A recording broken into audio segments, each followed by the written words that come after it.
This is Real News Media TV, coverage you can trust. Please like, share, subscribe, and hit the notification bell. Select all for daily news updates. Good evening, my Real News Media TV family. Welcome back to the channel for another news update for September 12, 2023. And in the news this evening, farmers find a decomposing body in St. Thomas. Police have still not identified a man whose body was found in Spanish Wood District in Holland Bay, St. Thomas on Sunday. The body, which was in a partial state of decomposition, was reportedly discovered by two farmers who went searching for their missing animals. It was reported that around 10:40 a.m., the animal farmers were walking along a track in the district searching for their runaway cows when they stumbled upon the body in bushes. A report was then made by both men at the Golden Grove police station, and the team visited the scene. The police observed the partially decomposed body lying on its left side, clad in a black shirt, a pair of black shorts, and the black shoes in bushes. The scene was processed and the body removed. Contacted this afternoon, the head of the St. Thomas Police, Superintendent Alison Byfield, said despite efforts, the body has not been identified. Man charged following beryllium robbery in Mandeville. A 25-year-old man has been slapped with several charges following last month's brazen attack on a beryllium limited security team that left several people injured on Caledonia Road, Mandeville in Manchester. He is Darrell Watson, otherwise called the Stinger, of Hamilton Street in Maypen, Clarendon. Watson was charged with robbery with aggravation, wounding with intent, shooting with intent, possession of prohibited weapon, use of a prohibited weapon to commit a felony, and unauthorized possession of ammunition. Reports are that about 5:15 p.m., three security officers were leaving the bank when they were attacked by armed men who opened gunfire at them. The officers returned the fire and the gunmen escaped with an undetermined sum of cash. When the shooting subsided, 5 persons were found with gunshot wounds and were taken to hospital to undergo treatment. Hours later, Watson, who was driving a Toyota Wish motorcar, was intercepted by the Clarendon police.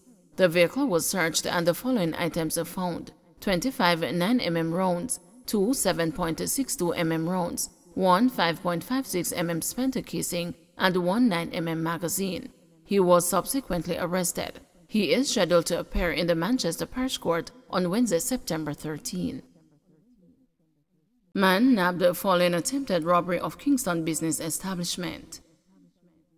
A 22-year-old man has been charged after he reportedly shot and injured 2 people during an attempted robbery of a business establishment on Studio One Boulevard, Kingston last month.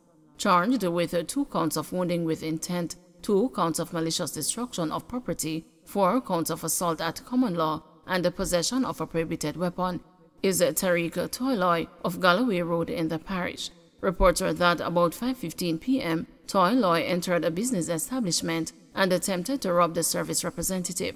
The woman reportedly ran into an adjoining room.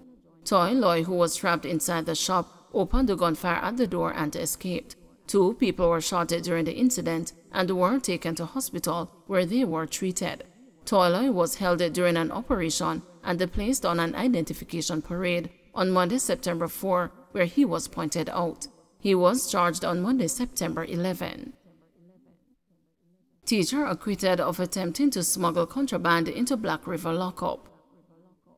A woman who was accused of attempting to smuggle contraband into the Black River police lockup on July 1 was on Monday acquitted in the St. Elizabeth Parish Court.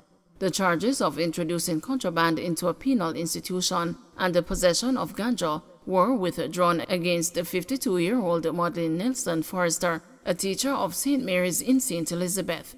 The charges were withdrawn after it was pointed out that Mrs. Nelson Forrester was unaware of the contents of the package she was given to deliver to a detainee.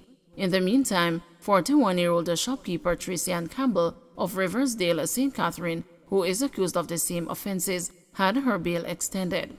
She is scheduled to return to court on November 7. The women were charged separately after they turned up at the Black River police station with items for detainees.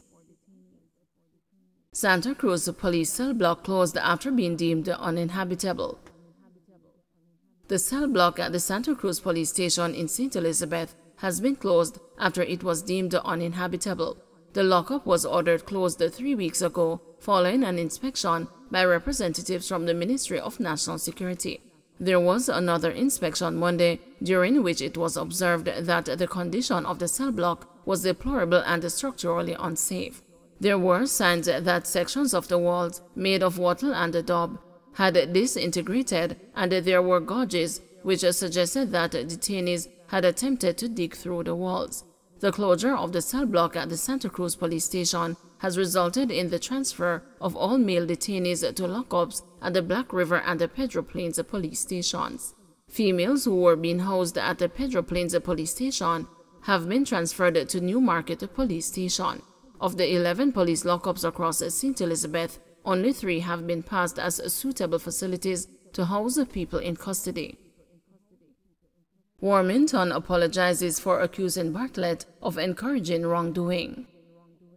South-West St. Catherine Member of Parliament Everald Warminton has apologized for suggesting that Chairman of the Integrity Commission Oversight Committee, Edmund Bartlett, is encouraging wrongdoing in his conduct of the committee.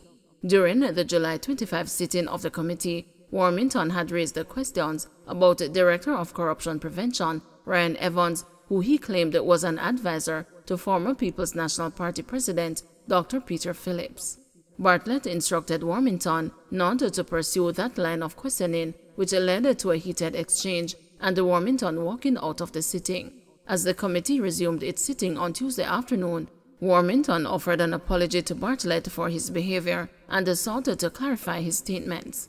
In the public, it is being said that I referred to you as corrupt, which I never did.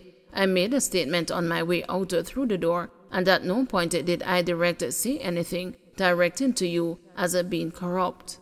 I've known you for many years, and I've never seen any part of you or any action that you have taken that is corrupt. So at no time did I refer to you as being corrupt, and that is something, Mr. Chairman, I would never do, Warminton stated. I regret that it is felt and interpreted that way in the public, but I could never have referred to you, Mr. Chairman, as being corrupt, and I am sorry for any inconvenience I might have caused you, he added. Bartlett said he accepted the apology, but made it clear there should be no recurrence of such outbursts. I didn't ask for an apology, but I think an explanation such as you have given will suffice, because I think that the public had a very unfavorable response to that exchange, and it is my hope that we will never be ever in that position again, where there is even a misinterpretation of what our true intentions were, either as a result of our verbal expression or our body language, Bartlett said. Don't forget to like, share, subscribe, and hit the notification bell. Select all for daily news updates.